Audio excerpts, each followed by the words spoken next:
తాకట్లో ఉన్న మీ బంగారాన్ని విడిపించి ఆ రోజు ఆన్లైన్ రేటుకి కొంటాం. Sharma gold company.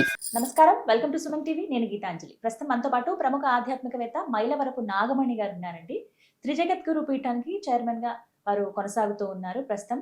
అలాగే ఎంతో విశేషంగా అక్కడ 2000 వరకు కూడా నాగ ప్రతిష్టలు నిర్వహించారు అమ్మ. అలాగే ఇంకా విశేషంగా చెప్పాలంటే ఎన్నో ఆధ్యాత్మిక సందేహాలని ఆవిడ నివృత్తి చేస్తూ ఉంటారు. అందులో భాగంగా మార్గశిర మాసం, మరి ఈ మాసంలో విధిగా మనందరం ఆచరించవలసింది ఏంటి, గురువారం ఎంతో విశేషం అని చెప్తాం. ఆ రోజున ఎలాంటి పూజ కార్యక్రమాలు మనం చేసుకోవాలి, అమ్మవారి ఆరాధన ఎలా చేయాలి, అమ్మ మాటల మీద తెలుసుకుందాం. అమ్మ నమస్కారం. నమస్కారం అమ్మా. అమ్మ, మార్గశిర్జం అవును చాలా ప్రత్యేకమైన ఎంతో విశిష్టతతో కూడుకున్నటువంటి మాసంగా చెప్తారు. అవునవును. మరి ఈ మాసం గురించి చెబుతూ ముఖ్యంగా ఎలా ఉండాలి, ఏంటి నియమాలన్నీ చెప్పండి అమ్మా. చాలా మంచిదండి. కార్తీక మాసం అంతా మనం శివారాధన చేసుకుని నియమనిష్టలతో ఆ పూజలు పునస్కారాలు దీపాలు ఇవన్నీ చేసుకుని పాడ్యంతో అయిపోయింది. మళ్ళీ మార్గశిర మాసంలో పాడ్యం నుంచి మనకి మార్గశిర మాసం మొదలైంది. అయితే శివయ్యకి ఆరాధన చేసుకున్నాం కాబట్టి మళ్ళీ శ్రీ మహావిష్ణువు ఆరాధన చేసుకోవటం అనేది ప్రారంభమైంది. మాసంలో మార్గశిర మాసం చాలా గొప్పది, విశిష్టమైంది అని శ్రీకృష్ణ పరమాత్మే సాక్షాత్తు చెబుతూ ఆయన ఏం మాట అన్నారంటే, మార్గశిర మాసం అంటే వేరే కాదు, సాక్షాత్తు నేనే ఆయన చెప్పారు. చెప్పి మీరు ఈ మార్గశిర మాసంలో నన్ను ఏ రూపంగా మీరు కొలిచినా ఆరాధన చేసినా అసలు ధూపదీప నైవేద్యాలు కానీ ఏది సమర్పించినా కూడా నాకే చెందుతాయి, స్వయంగా నేనే స్వీకరిస్తానని పరమాత్మ చెప్పాడు. అంత గొప్పది. ఒక మాసానికి ఆయన ఇచ్చినంత విలువ గొప్పతనం ఈ మార్గశిర మాసానికి ఉందన్నమాట. అన్ని మాసాలకు మళ్ళీనే నియమనిష్టలతో ఉండి మార్గశిర మాసం మొత్తం వ్రతం మేము ఆచరిస్తాము అనుకోవటం కానీ, లేకపోతే మనకి మార్గశిర మాసంలో చాలా విశిష్టమైన రోజులు ఉన్నాయి. మొదట్లోనే సుబ్రహ్మణ్య షష్ఠి, తర్వాత దత్తాత్రేయ జయంతి, తర్వాత కాళభైరవాష్టమి, తర్వాత మనకి గీతా జయంతి ఏకాదశి రోజున, చివరగా వచ్చే ముక్కోటి ఏకాదశి, ధనుర్మాస ప్రారంభం, విశేషాలు గొబ్బెమ్మలు పెట్టుకోవటం, ముగ్గులు వేసుకోవటం, ఇవన్నీ చాలా విశేషమైనవి ఉన్నాయి. తర్వాత హనుమద్ వ్రతం ఒకటి, తర్వాత భానుసప్తమి కూడా వస్తుంది, ఈ నెలలోనే వస్తుంది. ఒక సప్తమి ఆదివారం కలిసి వచ్చినట్టుంది. ఇట్లా విశేషమైనవన్నీ మార్గశిర మాసంలో ఉన్నాయి. కాబట్టి ఆధ్యాత్మిక చింతనతో ఉండి ప్రతి నెల విశేషమైందైనా కూడా ఏ నెలకు ఆ నెలకి ఏమేమి విశేషాలు ఉన్నాయని ముందుగానే మనం నోట్ చేసుకుని మనకి ఏది అవసరం, ఏ రోజున ఎవరిని కొలిస్తే మనకి ఏది మనకి కావాలి. ఇప్పుడు కాళభైరవ అష్టమి ఉందమ్మా, ఏదైనా భూత పేత పిచాచి బాధలు కానీ ప్రయోగ బాధలు కానీ ఏదన్నా అనుభవిస్తున్నారు, లేకపోతే కొద్దిగా ఏదన్నా పిచ్చి ఆసుపత్రిలో చేరి వీళ్ళకి మెంటల్ కండిషన్ బాగోలేదు, లేకపోతే మానసిక పరిస్థితి బాగోలేదు, వీళ్ళకి మానసికంగా కుంగిపోతున్నారు అనుకున్న వాళ్ళకి ఎప్పుడు ఆరాధన చేయాలి, కాళభైరవ అష్టమి రోజున చేసుకోవాలి. ఆరోగ్య పరిస్థితులు బాగుండాలి, లేకపోతే చర్మ వ్యాధి సమస్యలు కానీ ఏమన్నా ఉన్నాయి అనుకున్న వాళ్ళు భానుసప్తమి రోజున సూర్యారాధన చేసుకోవటం వల్ల మనకి ఆరోగ్య సమస్యలు ఏమన్నా ఉంటే, అనారోగ్య సమస్యలు ఉంటే తీరా ఆరోగ్యం చేకూరుతుంది. భానుసప్తమి మనం అలా కూర్చుకోవాలి. హనుమద్ వ్రతం హనుమంతుడికి ఇష్టమైన రోజు కాబట్టి ఆ రోజున ప్రత్యేకంగా హనుమంతుడికి ఒక వ్రత విధానం అనేది ఉంది. బ్రాహ్మణ్ణి పెట్టుకొని కానీ స్వయంగా కానీ హనుమంతుడు ఆరాధన చేసుకోవటం వల్ల అక్కడ కూడా గ్రహ బాధలు అవన్నీ తొలగటానికి విశేషమైన రోజు. తర్వాత ముఖ్యమైనవి ఏకాదశులు వస్తున్నాయి.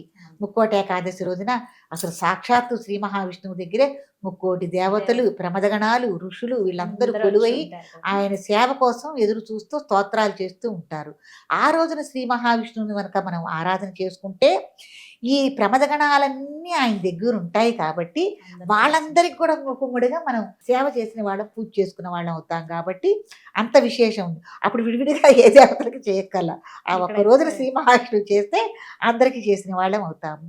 అట్లాగే ముందు మనకి శుద్ధ ఏకాదశి వచ్చింది కదా, గీతా జయంతి, శ్రీకృష్ణ వారు మనకి గీతని ఉపదేశించిన రోజు అని అంటారు. కానీ గీత ఉపదేశం యుద్ధంలో జరిగినా కూడా ఇప్పుడు మనకి ఒక వార్త ఉందమ్మా, ఒక వార్త ఎక్కడో ఒక సన్నివేశం జరిగింది, అది మనకి జనంలోకి రావాలంటే ఒక 2 రోజులు పట్టచ్చు, 3 రోజులు పట్టచ్చు. అట్లాగే గీత కూడా నేను అనుకుంటున్నాను ఉపదేశము ఈ గీతా జయంతి ఈ ఏకాదశి రోజున కాకుండా ముందే జరిగింది, కానీ మనుషుల్లోకి వచ్చింది మటుకు ఏకాదశి రోజున వచ్చింది. వచ్చింది కాబట్టి ఇది గీతా ఏకాదశిగా గీతా జయంతిగా మనం చేసుకోవటము చాలా ఈ ఏకాదశిని కూడా మనం శ్రీ మహావిష్ణువుకి ఆరాధన చేసుకోవటం ఇవన్నీ జరుగుతుంది. అసలు ఆ గీత గొప్పదనం అది తెలుసుకుని ఇప్పుడు అద్భుతం. ముఖ్యంగా నేను చెప్పేది యువతీ యువకులకి చాలా అవసరమైంది గీత. ఉమ్. పుస్తకంగా అలంకరణప్రాయంగా మీరు ఉంచొద్దు. దాన్ని తీయండి, చదవండి. మీకు సంస్కృత భాషలో అర్థం కాకపోతే తెలుగులో దాన్ని మీరు చదివి ఇప్పుడు అమ్మ మన అన్నం తింటుంటే అది జీర్ణమయ్యి మనకి ఒక శక్తినిస్తుంది కదా! అవును. అట్లాగే గీతను కూడా మనం చదవటం వల్ల దాన్ని జీర్ణం చేసుకుని దాని యొక్క శక్తిని మనం ఉపయోగించుకోవాలంట నేను. దాని అసలు అర్థం ఏమిటి? దాని వల్ల మనం ఎలా మనుషులం ఎలా నడుచుకోవాలి? తప్పొప్పులేంటి?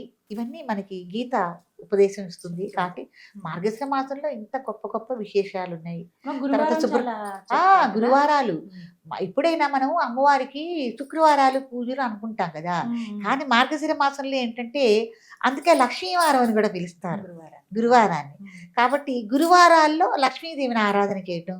విశేషంగా ఏంటంటే ఇప్పుడండి సీజన్ వారీగా కలువ పూలు గానీ, కమలం పూలు గానీ ఇవన్నీ వస్తాయి. అమ్మవారిని దాంతో ఆరాధన చేయటం, శ్రీ సూక్తంతో అభిషేకాలు చేసుకోవటం.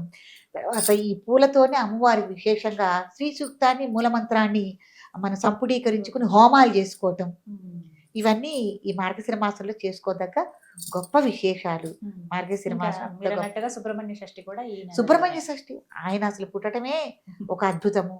అట్టాగే దత్త జయంతి, ఉమ్. అవధూత. అంటే ఎవరికంటే అవధూతలు, సాధువులు, యతులు ఎవరైతే ఉన్నారో ఉమ్.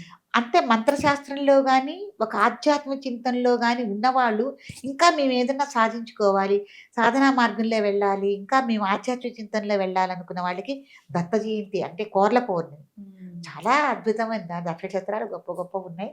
సాధకులందరికీ దత్తాత్రేయ జయంతి, అద్భుతమైన. కోర్ల పౌర్ణమి అంటారు, కుక్కల పండగ అంటారు, రకరకాలుగా పిలుస్తారు దీన్ని. ఉమ్. ఈ మార్గశిర మాసంలో ఇవన్నీ ఉన్నాయమ్మా. ఉమ్. చాలా సంతోషం అమ్మ. చాలా చక్కగా వివరించారు ఏంటి ఎలా అన్ని సిద్ధపరచుకోవాలి, వేటికి సిద్ధంగా ఉండాలి, ఎవరెవరు ఏ పండుగలు అవును, జరుపుకోవచ్చు. అంటే మనకి ఏ పరిస్థితులకు అనుగుణంగా చేసేసుకోండి. చేసి. మాకు అప్పుడు కుదిరింది ఇప్పుడు కుదిరింది కాకుండా మీరు ఏం బాధలు పడుతున్నారు, మీకు ఇప్పుడు ఒక జ్వరం వచ్చింది, ఆ జ్వరంలోనే మలేరియా ఉంది, చలి జ్వరం ఉంది, రకరకాలు ఉంది, దానికి తగ్గ టాబ్లెట్ వేసుకుంటున్నాం. ఈ అంతేగా. మన ఆధ్యాత్మిక చింతనలో కూడా దైవారాధనలో కూడా మనకేం కావాలి అన్నది ఆలోచన చేసుకుని మీరు ముందే నోట్ చేసుకుని దానికి కావాల్సినవన్నీ సిద్ధం చేసుకుని ఆ పూజాది కార్యక్రమాలు చేసుకోవటం ఎంతో ఉత్తమోత్తమం. చాలా చక్కగా చెప్పారమ్మా. ధన్యవాదాలు.